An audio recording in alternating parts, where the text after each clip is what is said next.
Hey, welcome to my channel. Today we are making a boy Valentine card. So this card was inspired by my son, and here are the things that I used. I loved this baby and mommy set from Honeybee, and I just figured it could have lots of uses.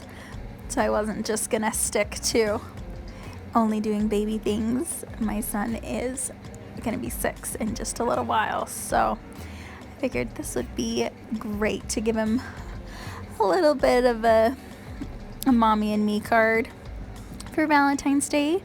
So here I am using my Misti, just getting things lined up where I want them to be.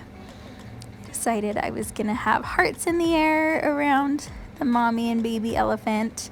I love elephants. I think they are just so darn cute. So once I get all of my stamps lined up, I close my Misti, make sure that they're on there good. These are brand new stamps, so sometimes they pick up my paper. And using that Tuxedo Memento ink, making sure I get lots of good coverage.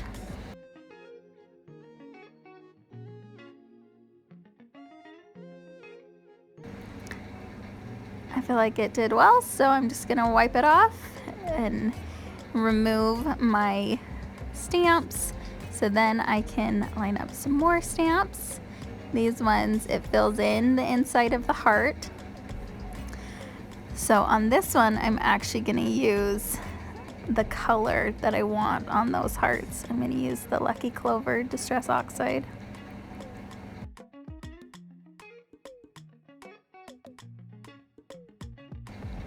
I did find that I had to stamp these a couple of times to get a really solid color on my paper.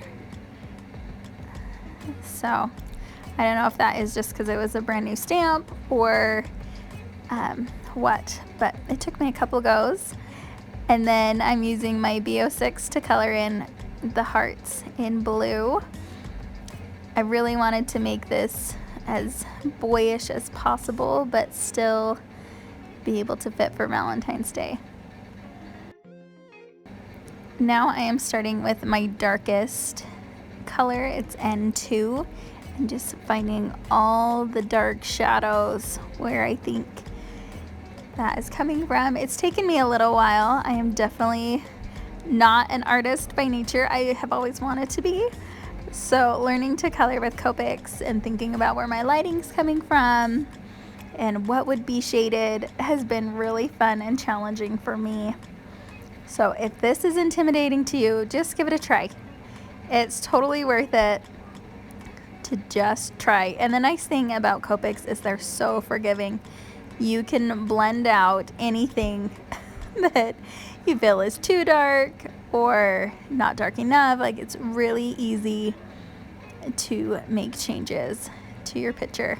So now I'm coming in with the N1 and bringing that color a little further out into the elephants.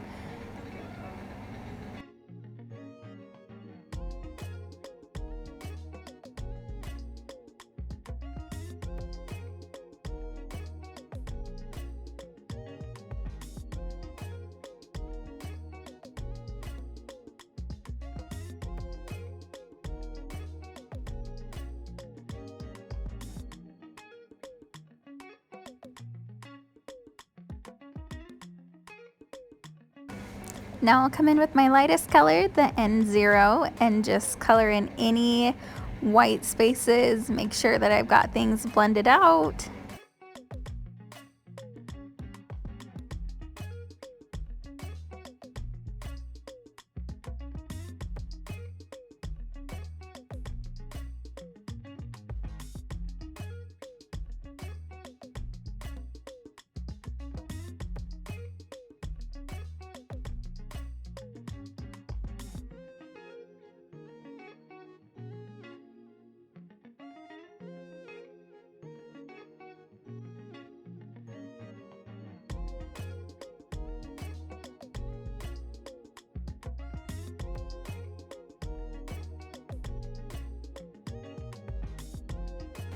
Now that they're totally done, and they're colored, I'm gonna just go back through with my darker colors and make sure all my shadows are where I want them to be. I did color in the bottom of their feet. I figured, they walk on them, I'm sure they'll be darker than the rest of the body, calluses and whatnot, so that's why I chose a darker color for their feet.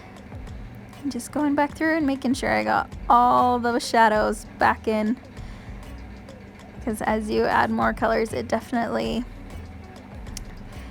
takes it lighter as it goes. And so making sure I got all the shadows that I needed.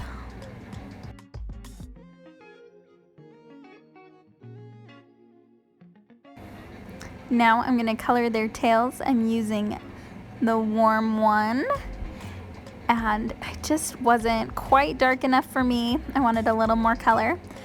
So I'm going to use the tip of my E29 and just still a little bit with my W1 and add it onto the hair on their tails. Just make sure that you get all of the other ink off your tip. I have a little scratch paper I have to the side that I just kind of scribble on a little bit to make sure I've got all my color off. And here I use my colorless blender to get color back onto that tail where it's supposed to be. I really do love my colorless blender. Now I'm using the RV11 to just color in the ears.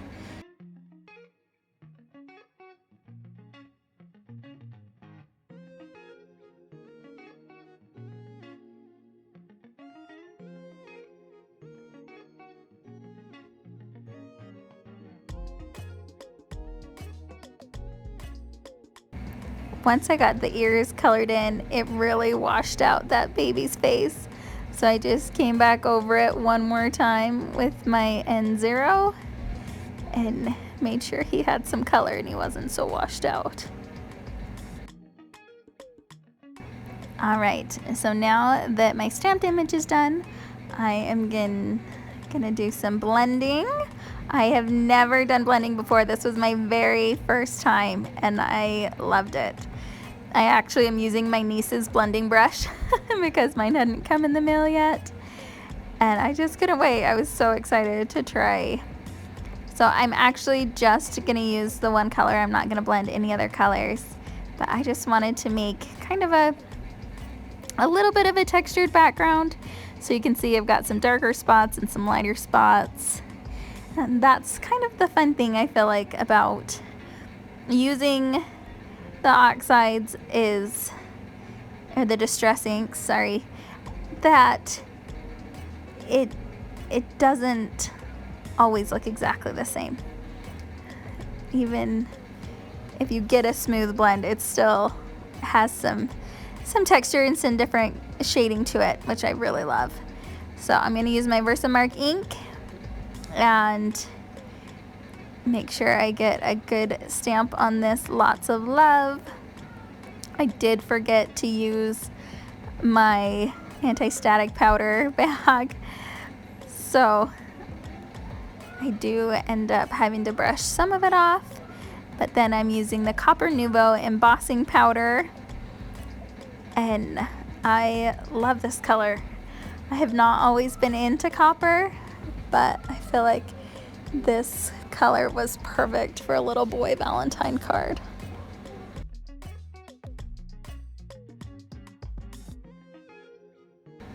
And there you can see how much of it stuck. I did end up using a little tiny brush to brush away the extra pieces of the embossing powder. And so now that it's all cleaned up, I get out my heat gun and heat set it.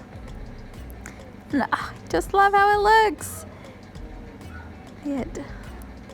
I think the copper complements the green, and now I'm gonna just cut it down to size.